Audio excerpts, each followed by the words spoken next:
Bagaimana simbol logo negara Yahudi Israel? Bendera Israel. Cuman bendera Israel nih Pak Ustadz? Bendera Israel. Macam mana bentuk benderanya? Pilih image. Benderanya adalah biru di atas, biru di bawah. Di tengah bintang segi 6. Ini bukan main-main, ini simbol. Apa makna biru di atas? Sungai Nil. Apa makna biru di bawah? Sungai Efrat. Di mana sungai Nil? Afrika Utara, Irak. Di mana sungai Efrat? Irak. Asia. Mereka mau membuat negara besar yang perbatasannya antara dua sungai, antara sungai Nil dengan sungai Efrat. Lalu apa makna bintang segi 6? Bintang segi 6 ini simbol kerajaan King David menurut versi mereka. Nah, jadi jangan latah nanti di mobil buat bintang segi 6. Ternyata Nabi Ibrahim ini punya istri satu lagi namanya Sarah. Sarah ini punya anak namanya Ishak. Itulah mengapa tadi waktu kita sholat subuh yang kita baca itu dua nabi. Sallaita ala Ibrahim, Allahumma salli ala Sayyidina Muhammad wa ala ali Sayyidina Muhammad kama sallaita ala Ibrahim wa ala ali Ibrahim. Allahumma barik ala Sayyidina Muhammad wa ala ali Sayyidina Muhammad kama barakta ala Sayyidina Ibrahim wa ala ali Sayyidina Ibrahim. Karena tiga nabi-nabi ini, Nabi Muhammad, Nabi Musa, Nabi Isa, nanti bertemu pada titik yang terdekat adalah Nabi Ibrahim alaihissalam. Nabi Ibrahim punya dua cabang. Cabang pertama Ismail turun ke bawah, itulah dia Muhammad sallallahu alaihi wasallam. Yang jalur Nabi Ishak, Ishak punya anak namanya Yakub. Yakub ini punya dua nama. Nama yang pertama Nabi Yakub, nama lainnya adalah Israel. Jadi anak cucu Nabi Yakub disebut dengan Bani Israel. Saya Abdul Somad, anak cucu saya itu disebut dengan Bani Abdul Somad. Aku lah Bani Israel. Nyari gara-gara namanya ini. Bani artinya anak-anak. Ya Bani, wahai anak-anak. Ya Bani Adam. Berarti anak cucu Adam. Ini anak cucu Adam semua kan? Kalau ada yang tak mengaku berarti anak cucu monyet. Kata Charles Darwin, bukan kata saya. Bani Israel, jadi maksudnya adalah anak cucu Israel. Isra artinya hamba. El Tuhan. Israel hamba Tuhan. Bahasa Arabnya Abdullah. Jadi Pak Ustadz, boleh saya kasih nama anak saya Israel? Boleh. Riwayat hadis ada namanya Israel. Ulama Ustaz. Tapi sekarang jangan. Sedang genting ini. Takutnya tak semua orang ngaji, tak semua orang tahu. Nah, ini tentang Israel. Nama lain dari Nabi Yakub. Nabi Yakub punya anak yang paling ganteng. Namanya Nabi Yusuf. Nabi Yusuf ini punya saudara-saudara. Salah satu nama saudara Nabi Yusuf ini namanya Imran. Imran ini punya anak cucu, cicit ke bawah. Ada dua yang jadi nabi. Satu namanya Nabi Musa, satu namanya Nabi Harun. Nabi Harun ini punya cucu ke bawah. Dua jadi nabi. Ilyasa. Kalau saya tanya, tak usah stres, tak usah cemas. Karena pertanyaan, nanti saya tanya itu saya jawab sendiri. Diam aja lah, ngangguk aja. Nabi Ibrahim punya anak Nabi Ishak. Nabi Ishak punya anak Nabi Yakub. Nabi Yakub itu namanya dua. Satu Yakub, satu lagi Israel. Bani Israel berarti anak cucu Nabi Yakub. Nabi Yakub ini punya anak Nabi Yusuf. Nabi Yusuf ini punya saudara-saudara. Salah satu saudara Nabi Yusuf ini namanya Imran. Imran ini punya anak cucu. Itulah dia Nabi Musa dan Nabi Harun. Nabi Harun ini punya keturunan. Itulah dia Ilyas dan Ilyasa. Nabi Yusuf ini punya saudara. Salah satu saudara Nabi Yusuf itu namanya Bunyamin. Bunyamin ini, itu makanya mereka pakai nama ini Bunyamin. Bunyamin Netanyahu. Bunyamin itu punya anak cucu, ada juga yang jadi nabi, namanya Nabi Yunus. Lalu kemudian saudara Nabi Yusuf ini salah satunya namanya Yahuda atau disebut juga Yahuza. Cucu cicit dari Yahuza ini itu disebut dengan Yahudi. Di antara keturunannya Yahuza ini adalah Daud. Daud punya anak namanya Sulaiman. Jadi di antara cucu cicit ini yang paling besar jadi raja namanya Daud. Dalam referensi barat disebut dengan King David. King David artinya Nabi Daud. Punya anak, itulah dia King Solomon. Itulah dia Nabi Sulaiman. Bahkan ada penulis Indonesia katanya kerajaan Nabi Sulaiman ini sampai ke Yogyakarta. Itulah Sleman. Cucu cicit keturunan Nabi Sulaiman ini turun ke bawah, itulah dia Zakaria. Zakaria punya anak namanya Yahya. Zakaria ini punya istri, istrinya ini punya saudara perempuan namanya Hannah. Hannah ini punya suami namanya Imran. Imran ini istrinya Hannah, suaminya Imran, punya anak perempuan namanya Maryam. Maryam punya anak laki-laki namanya Isa. Maka disebut surat itu dengan surat Ali Imran. Imran punya istri Hannah, punya anak Maryam, Maryam punya anak Isa. Makanya nabi-nabi dari jalur Ishak ini nabi. Dari jalur ini yang Nabi cuma satu, Muhammad sallallahu alaihi wasallam. Jadi kalau ada orang, semoga Allah melaknat Bani Israel. Habislah nabi-nabi itu kena laknat. Makanya hati-hati. Semoga Allah melaknat Israel. Israel mana yang kau maksud, bro? Kalau Israel Yakub, bengkak uncung kau nanti. Maksudnya Allah melaknat negara Israel yang sekarang sedang menjajah Palestina. Ini perlu dijelaskan. Dan ini tak bisa dijelaskan dalam takbir akbar. Ini dijelaskan dalam ngaji subuh. Nah, memang kalau untuk tablik akbar di stadion Tanah Lapang. Tapi kalau untuk ngaji subuh itu hanya bisa di Masjid Bukit Indah Sukajadi. Jangan kemana-mana, kita teruskan yang setelah satu ini. Dah jelas tentang Bani Israel? Udah jelas? Dah, kalau tak jelas nanti diulang lagi. Saya ini Pak Ustadz sebut nabi-nabi ini berkunang-kunang kepala saya, Pak Ustadz. Memang kalau belum sarapan gitu memang. Nanti udah sarapan diulang balik. Nah, udah masuk lontong sayur, ketupat apa baru. Oh ya baru agak paham Pak Ustadz. Baru agak paham. Alami, normal. Nah, macam mana sifat-sifat anak cucu Israel tadi? Itulah disebutkan dalam Al-Quran. Kita bisa tahu sifatnya dari 4. Pertama, Nabi Yusuf dan saudara-saudaranya. Kedua, Nabi Ibrahim. Yang ketiga, Pertama, Nabi Yusuf bersama saudara-saudaranya. Yang kedua, Nabi Musa dalam perjalanannya bersama Bani Israel. Yang ketiga, Nabi Isa. Yang keempat, Nabi Muhammad sallallahu alaihi wasallam. Pertama kita bahas bagaimana Bani Israel bersama Nabi Yusuf dulu. Waja'u ala qamisihi bidamin kadzib. Datanglah saudara-saudara Nabi Yusuf menjumpai ayahnya. Ayah Nabi Yusuf bernama Nabi Yakub. Bidamin kadzib. Bidamin darah, kadzib bohong, dengan darah bohong. Datang saudaranya membawa baju Nabi Yusuf dengan darah bohong. Diambil mereka baju Nabi Yusuf, diambilnya darah kambing. Oh, ini kan. Habis itu dibilangnya ke ayahnya, ya adik udah dimakan serigala.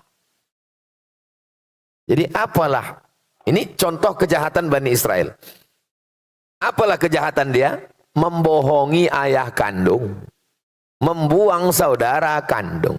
Jadi orang kalau baca Quran, apa yang terjadi sekarang? Oh, sedang ayah kandungnya Nabi aja dibohonginya, apalagi PBB. Jadi kalau ada orang, berikut ini perjanjian dengan Israel, orang tidak paham. Tidak mungkin mereka berdusta. Mereka adalah bangsa. Baca Quran. Ayah kandungnya aja Nabi Yakub dibohonginya. Apalagi lah perjanjian bodoh. Ini orang kalau baca Quran paham dia. Kenapa dibuangnya Nabi Yusuf nih ke dalam sumur?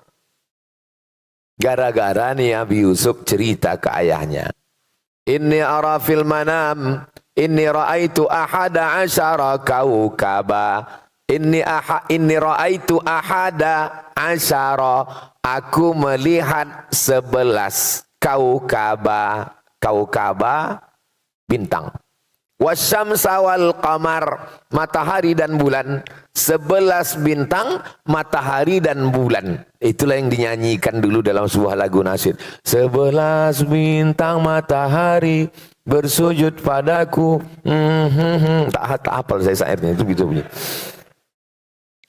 11 bulan bintang dan matahari bersujud padaku. Ra'aituhum li sajidin. Kulihat mereka bersujud kepadaku. Apa kata Nabi Yakub, ayah Nabi Yusuf? La taqsus ru'yaka ala ikhwatik. Jangan kau ceritakan mimpimu ini kepada saudara-saudaramu. Fayakidu laka kaida. Nanti mereka melakukan tipu mus. Ya. Apa pelajaran dari sini? Orang Yahudi tak siap menerima mimpi. Mimpi antum aja dia tak siap menerima. Padahal baru mimpi. Maka cerita mimpi itu sampai kepada nyatanya. Mereka bawalah adiknya ini untuk lengkapnya lihat surat Yusuf. Jadi di antara rahasia kenapa kiai-kiai kalau datang ibu hamil, Pak Kiai, alhamdulillah saya hamil. Apa kata Pak Kiai? Banyak-banyak baca surat Yusuf. Supaya apa? Supaya tahu bagaimana kejahatan Yahudi. Cuman kadang ibu-ibu hamil ini salah sangka. Disangkanya biar anaknya ganteng macam Nabi Yusuf. Pas anak itu lahir komplain. Tengok hitam. Pak Kiai katanya baca surat Yusuf anak ganteng. Iki kok ireng. Kiai orangnya sabar, tak mudah marah. Ditanyanya balik, bojo nendi? Iki ya bodoh. Jadi mereka dulu punya firasat yang luar biasa. Bagaimana anak-anak ini supaya imannya kuat seperti Nabi Yusuf melawan saudara sendiri. Kenapa mereka membunuh bangsa Arab? Padahal kalau dipertemukan ada pada satu nasab Nabi Ibrahim. Oh saudaranya sendiri aja. Nabi lagi dihitukannya. Apalagi lah bangsa Palestina. Jadi orang kalau membaca Quran. Oh. Itu jangan-jangan Israel itu.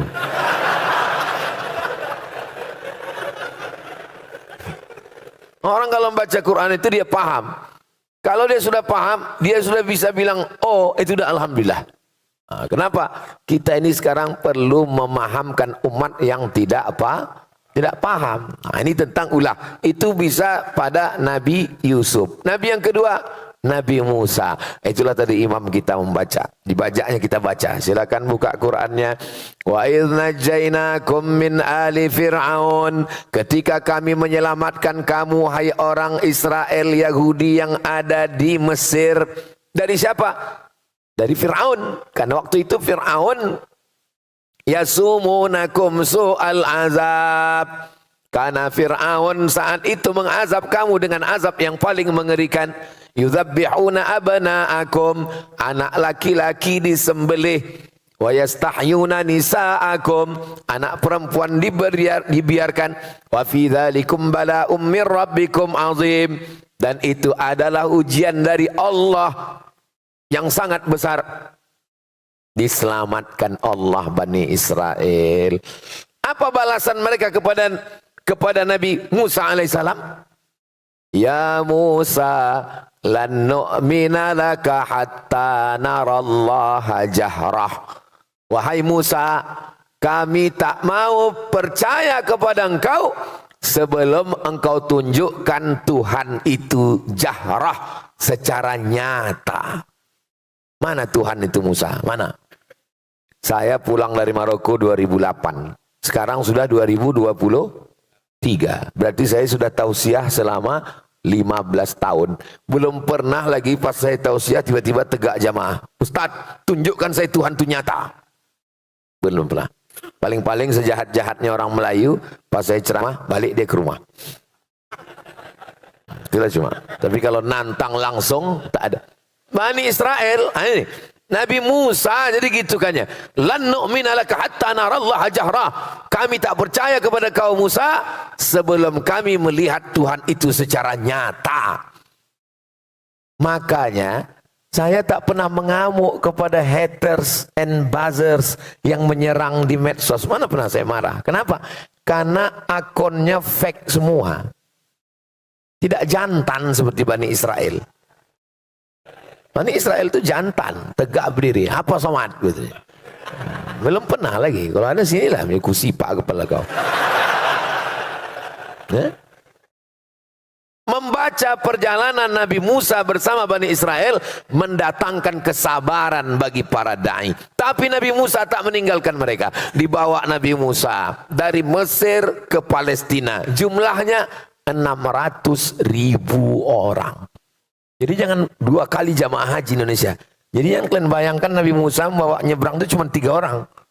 Itu nyebrang jalan. 600.000 orang. Sampai di tengah. Apa balasan Allah untuk mereka? Wa dhallalna 'alaikumul ghamama. Kami datangkan awan dari atas. Itu kan ayat yang kita baca tadi. Wa dhallalna 'alaikumul ghamama. Panas Musa. Macam mana nih Musa? Panas betul, tak ada pokok kayu. Doa Nabi Musa. Diturunkan Allah awan. Wa dhallalna 'alaikumul ghamama. Sejuk. Makan Nabi Musa. Wa anzalna 'alaikumul manna wassalwa. Kami turunkan makanan dari surga. Nama makanannya manna dan salwa. Sekarang banyak pula jamaah kasih nama anak manna wassalwa. Habis dimakan orang.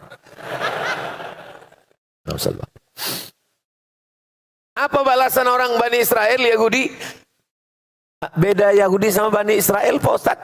Anak cucu Israel Yakub disebut dengan Bani Israel. Anak cucu Yahuza disebut dengan Yahudi. Semua Yahudi Israel. Tapi tidak semua Israel Yahudi. Umumnya Israel. Umumnya Israel. Tapi tidak semua Yahudi Israel. Maka mereka pakai nama yang umum, disebutlah negara itu dengan Israel. Untuk mencakup semuanya. Diturunkan awan, biar supaya tak panas. Dikasih manna wa salwa. Apa kata mereka kepada Nabi Musa? Ya Musa, wahai Musa, ud'u lana, mintalah kepada Tuhan wahai Musa. Mimma yukhrijul ard, yang dikeluar bumi, mim baqliha, sayur-sayur, wa qissaiha, qissa itu bentuknya macam timun, tapi bukan timun, macam timun. Wa fumiha, bawang merah, wa adasiha, kacang adas, wa basaliha, bawang putih, wa fumiha, bawang putih, wa adasiha, kacang adas, wa basaliha, bawang merah. Apa pelajaran dari sini? Misalnya saya nih pergi ke Kalimantan Barat, datang Ustadz Lukman, dikasihnya lah makanan. Taklah sanggup pula saya bilang, Ustadz Lukman ada kerupuk jengkol enggak? Kan segan kita kan? Sama Ustadz aja segan kita. Bani Israel nih, ke Nabi pula sanggup dia begitu. Nah, Musa, bisa tak bawang merah, bawang putih? Yang betul-betul apa maksudnya? Kurang ajar. Inilah otak-otak Yahudi, otak-otak Bani Israel. Minta bawang merah, minta bawang putih, minta ini. Apa kata Allah menegur mereka? Atastabdiluna alladhi huwa adana billadhi huwa khair. Kalian sudah dikasih makanan terbaik dari surga, kenapa pula kalian minta makanan adna yang kualitasnya rendah, tak ada apa-apanya? Begitulah perjalanan. Jadi berkawan sama Yahudi ini, Nabi Musa berkawan sama Yahudi ini, waktu dari Mesir ke Palestina, kalau bahasa Melayunya, diletak di belakang menando, diletak di depan menyipak. Suruh dia di depan, kita di belakang, sipaknya kita. Kita di depan, dia di belakang, tanduknya kita. Jadi kalau ada kawan di Batam ini begini, ini otak-otak Yahudi. Mesti diganti otaknya ini dengan otak-otak. Lalu kemudian perjalanan pun berlanjut. Nabi Musa naik ke atas bukit Tursina. Kami naik ke atas bukit Tursina ini jam 12 malam. Sampai ke atas, sholat subuh di atas. Banyak ketemu Yahudi. Gini ke matahari di atas. Ada sinagog di atas. Panjang umur sehat badan, nanti kita pergi ke Mesir, naik ke bukit Tursina di atas. Ongkos tanggung masing-masing. Apa yang dilakukan mereka? Mereka buat di bawah bukit Tursina itu patung lembu Samiri. Yang ditugaskan Nabi Musa di bawah Nabi Harun. Harun, aku mau naik ke atas. Kau jaga di bawah ya. Turun ke bawah, terkejut Nabi Musa. Ittikhadhikumul ijla. Kamu sudah menjadikan patung lembu. Kamu sembah patung lembu. Fatubu ila bariikum. Bertaubatlah kalian kepada Allah. Faqtulu anfusakum. Bunuhlah diri kamu. Fataba alaikum. Allah menerima taubat kamu. Nabi Musa menarik jenggot Nabi Harun. Kenapa kau biarkan mereka menyembah patung anak lembu ini, wahai Harun? Apa kata Nabi Harun? Ya bena umma, wahai anak emakku. Ya bena umma, wahai anak emakku. Innal qauma stad'afuni, mereka menekan aku, wa kadu yaqtulunani, mereka hampir membunuh aku. Nabi Harun mau dibunuh, Nabi Musa ke atas sebentar mereka lawan, dibuatkan pula patung anak lembu. Kalau bahasa kitanya dari sifat-sifat tadi apa? Satu kata, degil. Lalu kemudian perjalanan dilanjutkan. Nabi Musa tidak meninggalkan mereka, tetap melanjutkan perjalanan. Sampai di tengah perjalanan, nampak kaum paganisme, penyembah berhala. Apa kata Nabi Musa? Itu tengok penyembah berhala. Menengok penyembah berhala itu apa kata Bani Israel? Ya Musa ij'al lana ilahan kama lahum alihah. Wahai Musa, buatkan kami Tuhan sebagaimana Tuhan mereka. Saya membaca Quran ini, untung tak saya banting Quran, na'udzubillah. Saking geramnya menengok. Dimintanya buatkan kami patung Tuhan macam mereka, sebagaimana mereka punya Tuhan, buatkan kami Tuhan. Nabi Musa punya kesabaran yang luar biasa, tapi malang tak dapat ditolak. Nabi Musa tidak sampai ke Palestina, meninggal di gurun Sahara. Yang menyampaikan, membawa ke sana murid Nabi Isa, namanya Yusha bin Nun, yang dikenal nama Yusha, bahasa Arabnya Yusha, Joshua, tulisan Inggrisnya.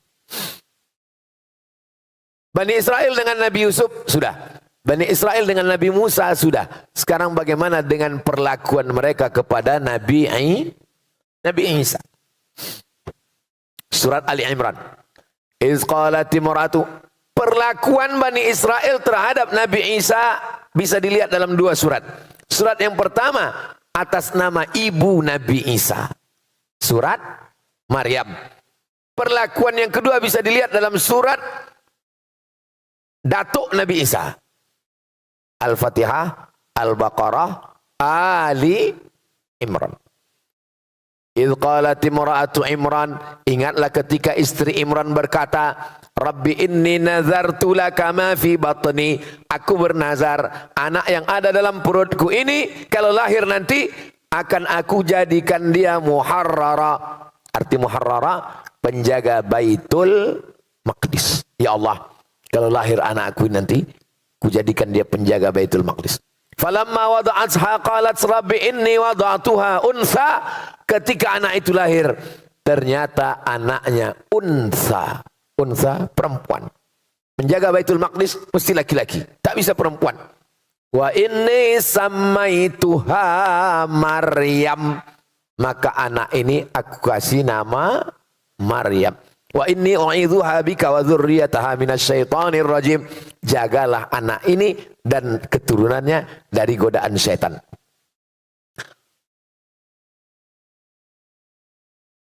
Inni samaitu Maryam wa inni u'idzuha bika wa dzurriyyataha minasyaitonir rajim. Fataqabbalaha rabbuha biqabulin hasanin wa ambataha nabatan hasana fakaffalaha Zakaria. Anak itu diasuh oleh Zakaria. Karena Imran meninggal, Maryam anak yatim dijaga oleh Zakaria. Diletakkan satu tempat namanya mihrab. Kullama dakhala 'alaiha Zakaria al-mihrab, setiap kali Zakaria masuk ke dalam mihrab, wajada 'indaha rizqa. Ditengoknya banyak buah-buahan, makan makanan. Musim dingin, musim panas ada makanan khusus. Nabi Zakaria heran. Ya Maryamu anna laki hadza. Wahai Maryam, dari mana kau dapat makanan ini? Qalat, Maryam berkata, Innallaha yarzuqu man yasha'u bighairi hisab. Allah kalau sudah mau memberi rezeki, tak ada yang bisa menduga-duganya. Ini datang dari Allah. Allah sudah mengkhususkan Maryam dari sejak dalam kandungan ibunya. Lalu kemudian Allah kirim malaikat Jibril. Arsalna ilaiha ruhana. Kami kirimkan malaikat Jibril kepada Maryam. Fatamatsala laha basharan sawiyya. Dia dalam bentuk basharan, manusia. Sawiyya, yang sempurna, ganteng. Macam mana anak muda yang di Batam inilah. Begitu cara memuji orangnya. Biar tahan dia dengar ceramah lama walaupun belum sarapan. Dalam bentuk anak muda yang ganteng. Menengok anak muda yang ganteng, apa kata Maryam? Inni a'udzu birrahmani in kunta taqiyya. Aku minta perlindungan kepada Allah. In kunta taqiyya. Kalau kau takut kepada Allah, wahai anak muda ganteng, janganlah kau dekati aku. Lalu apa kata malaikat Jibril?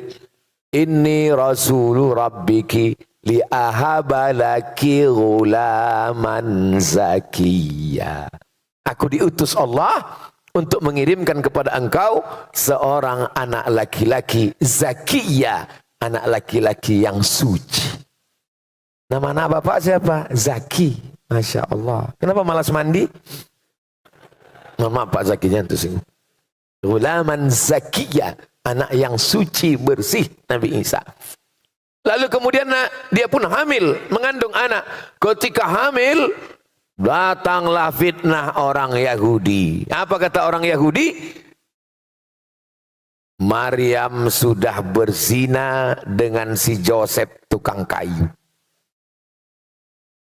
Orang Yahudi menuduh Maryam berzina, berarti Nabi Isa anak zina. Siapa yang membersihkan tuduhan itu dalam sejarah? Islam. Jadi kalau kalian sekarang membela-bela Zionis Israel, maka sesungguhnya yang membebaskan, membela Nabi Isa dari tuduhan anak zina, Maryam dibersihkan dari perlakuan zina, itu yang membersihkannya adalah Nabi Muhammad sallallahu alaihi wasallam lewat dua surat, surat Maryam dan surat Ali Imran. Seandainya Quran itu buatan Nabi Muhammad, pasti dibuatnya surat Fatimah, surat Aminah, surat Khadijah, surat Aisyah, surat Abdul Muttalib. Tak ada nama surat datuknya, tak ada nama surat ibunya. Yang ada nama surat ibunya Nabi Isa dan datuknya Nabi Isa. Itu menunjukkan kedatangan dia adalah utusan Allah untuk membersihkan tuduhan-tuduhan. Apa kata Yahudi menuduh Maryam? Makana abuki mara'a sawin. Ayahmu bukan penjahat. Wa makanat ummuki baghiyya. Ibumu bukan baghiyya, WTS. Maryam, kenapa kau bisa hamil tak punya suami? Ayahmu bukan preman tengik penjahat, ibumu bukan WTS. Kenapa kau bisa hamil tanpa suami? Nah, Maryam diam. Wa asyarat ilaih. Dia hanya menunjuk bayinya, Isa yang baru lahir, ditunjuknya gini. Ini bukti kalau Yahudi ngomong ngejek kita, maka jawabannya adalah Diam. Fa'asyarat ilaih. Dia hanya menunjuk anaknya. Makin marahlah Yahudi tadi. Apa kata mereka? Kaifa nukallimu man kana fil mahdi sabiyya. Bagaimana kami mau bicara dengan anak bayi yang belum bisa bicara, wahai Maryam? Maryam diam. Akhirnya mereka pun kembali meninggalkan Maryam dalam keadaan baru saja melahirkan anak. Bagaimana cara Allah menyelamatkan Maryam dan anaknya? Wa huzzi ilaiki bi jiz'in nakhlati. Wahai Maryam, goncangkan pundakmu ke pangkal pokok kurma, tusaqit alaiki rutaban janiya, akan gugur buah kurma. Itulah maka anak kecil yang baru lahir dikasih kurma. Ustaz Somad, ini ada kurma, tolong kunyahkan anak saya, namanya tahnik, saya kunyah. Mana anaknya? Tengok, udah taman SD. Apalah orang. Nah, sampai mana tadi? Itu lupa pula gara-gara anak SD minta tahnik tadi. Begitulah perlakuan mereka. Nabi Isa ini berdakwah. Berdakwah Nabi Isa, jumpalah sama Yahudi. Kata Nabi Isa, dibawa Nabi Isa ikan yang udah mati. Kata Nabi Isa, kenapa ikan ini, kata Nabi Isa, ikan asin, kenapa ikan ini busuk? Kata Yahudi, ya ikan kalau sudah naik ke atas busuk lah. Kata Nabi Isa, ikan ini bukan busuk, tapi karena garamnya sudah tak asin lagi. Karena ikan walaupun mati, kalau dikasih garam bisa busuk? Tidak. Jadi ikan asin. Maksud Nabi Isa menyindir mereka. Kenapa Bani Israel ini rusak? Karena garamnya sudah tak asin lagi. Yang dimaksud dengan garamnya itu adalah ulama. Karena ulamanya tak baik, maka ikan busuk.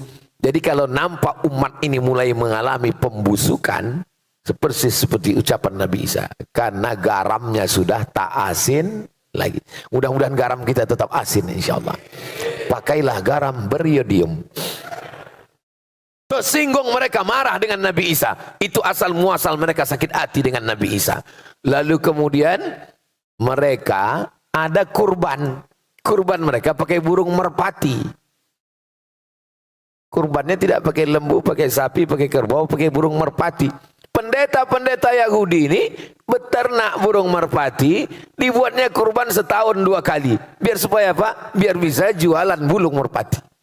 Marah Nabi Isa kritik. Apa ini kalian bisniskan ini? Kalian jadikan agama ini sebagai materi uang. Akhirnya mereka marah, tersinggung dengan Nabi Isa. Bersekongkollah orang Yahudi dengan penguasa Romawi. Mencari murid Nabi Isa untuk menunjukkan mana persembunyian Nabi Isa. Murid-murid Nabi Isa solid.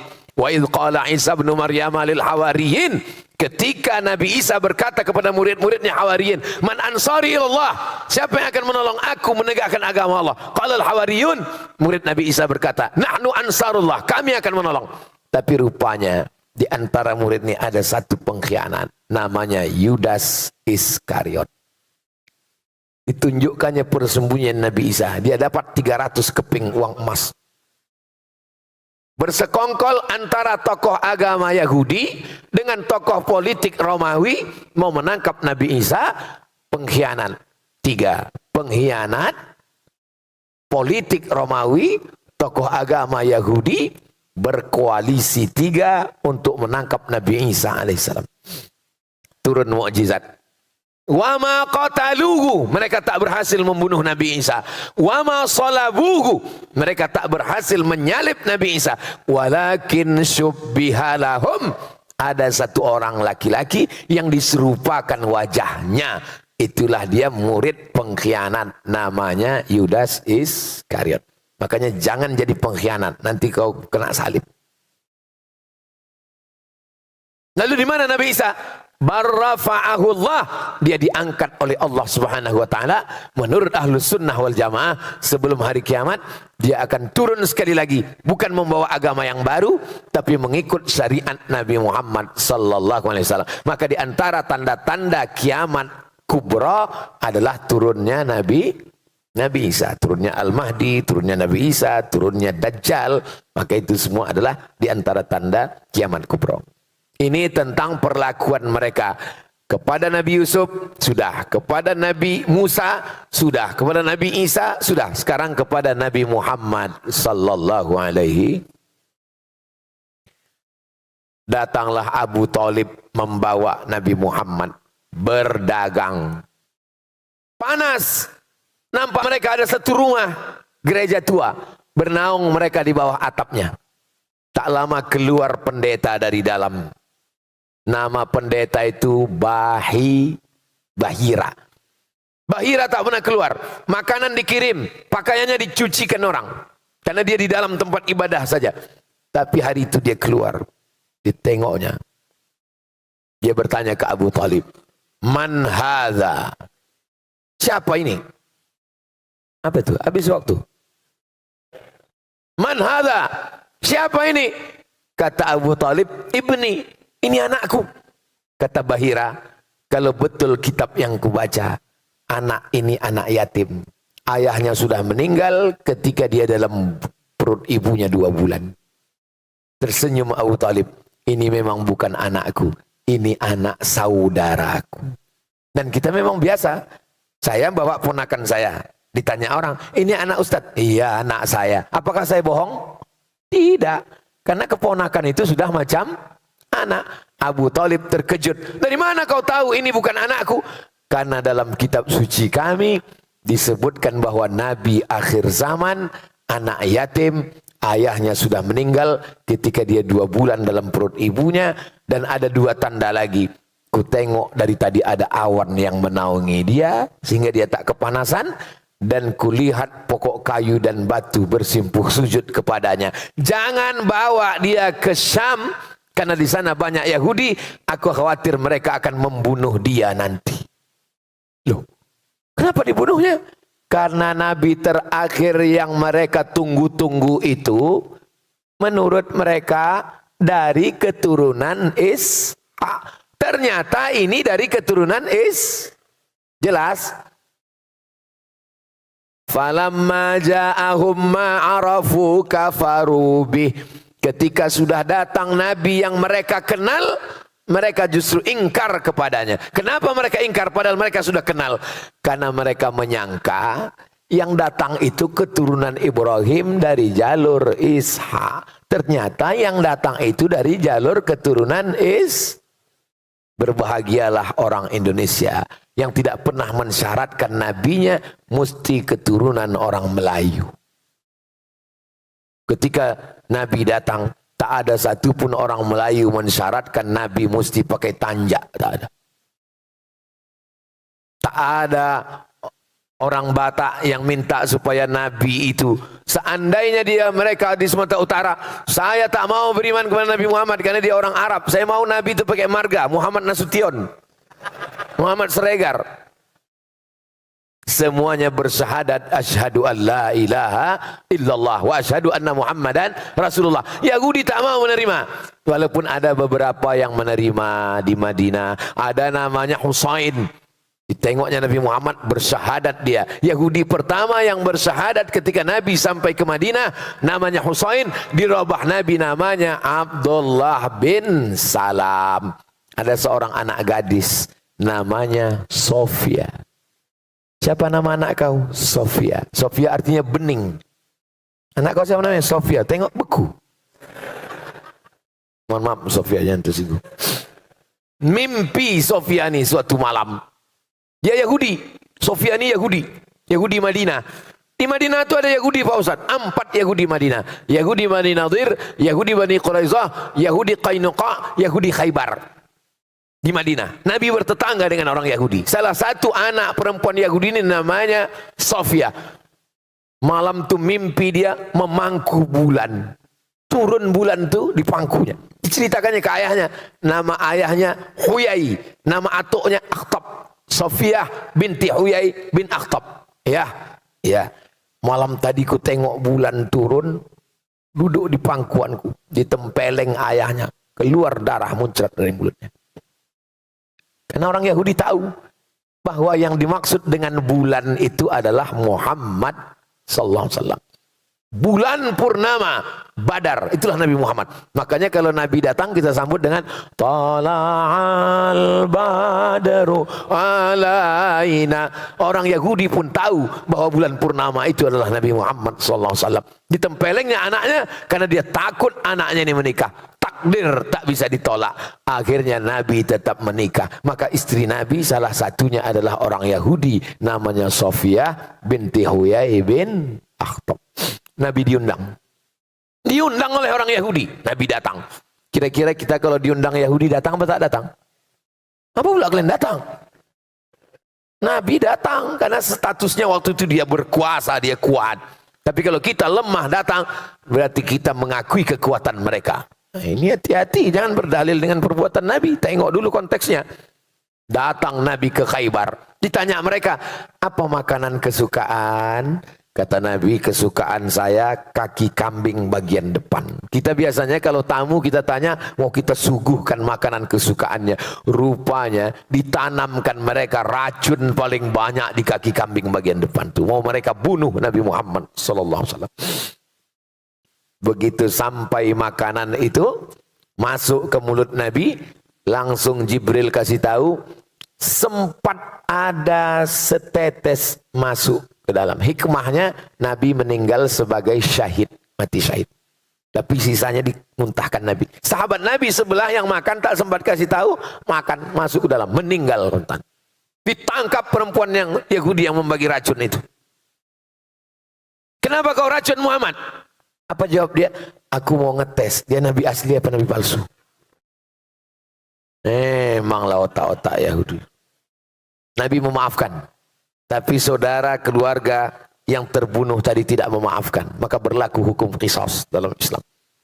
Yahudi pengkhianat. Mereka mengkhianati perjanjian. Berkoalisi dengan orang kafir Makkah untuk memerangi Nabi. 3 yang berkoalisi. Pertama, orang munafik.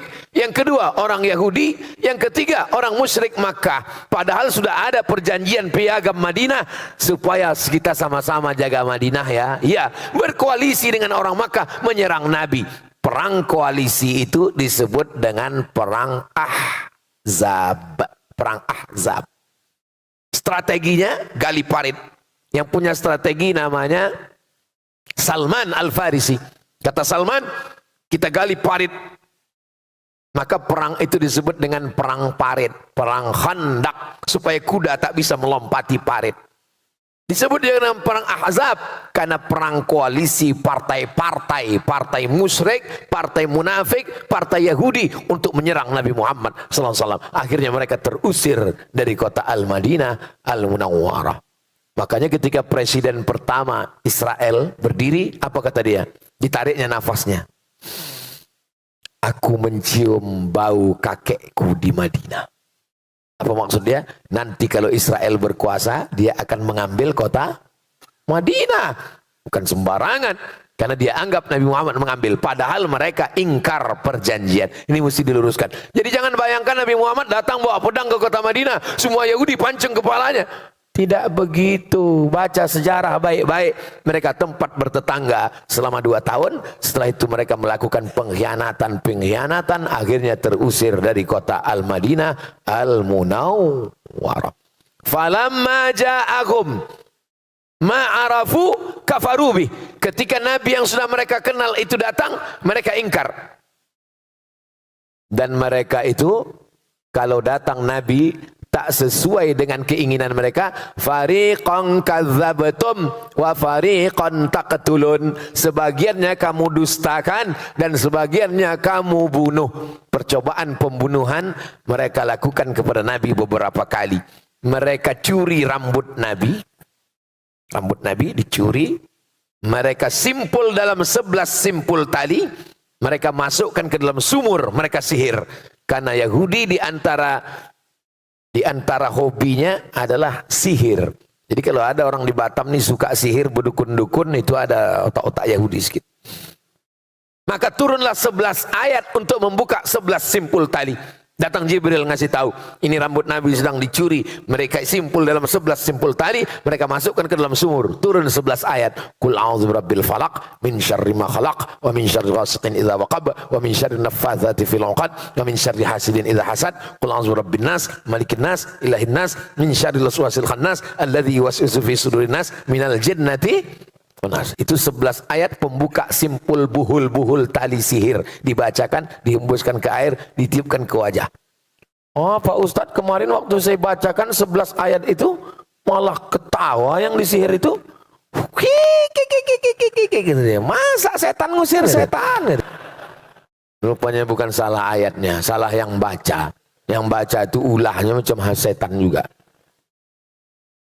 Lalu kemudian bagaimana perlakuan mereka sampai akhirnya. Begitulah perlakuan Yahudi kepada Nabi Yusuf, Nabi Musa, Nabi Isa, Nabi Muhammad sallallahu alaihi wasallam.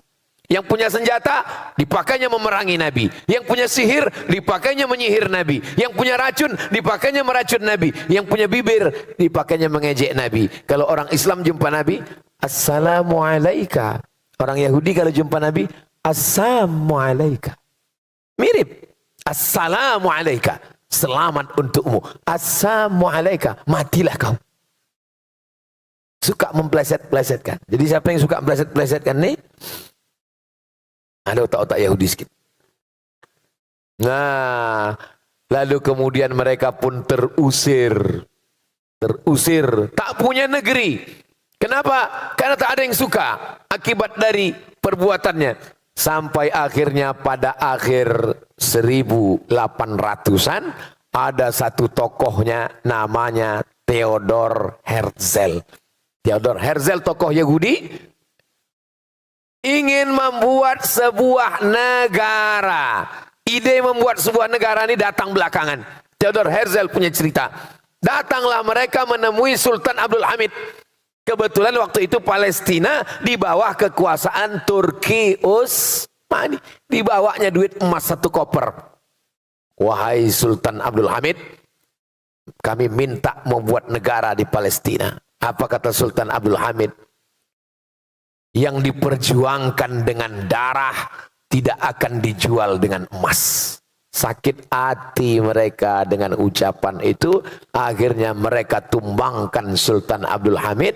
Maka habislah Turki Utsmani pada tahun 1924. Tak ada lagi penjaga Turki. 1924. Itulah maka mereka bisa masuk ke Palestina tahun 1946. Kenapa bisa masuk? Karena lemahnya kekuasaan umat Islam. Siapa yang mengasihi mereka masuk ke dalam? Karena waktu itu Palestina dijajah Inggris. Inggrislah dosanya yang paling besar memasukkan Israel ke Palestina.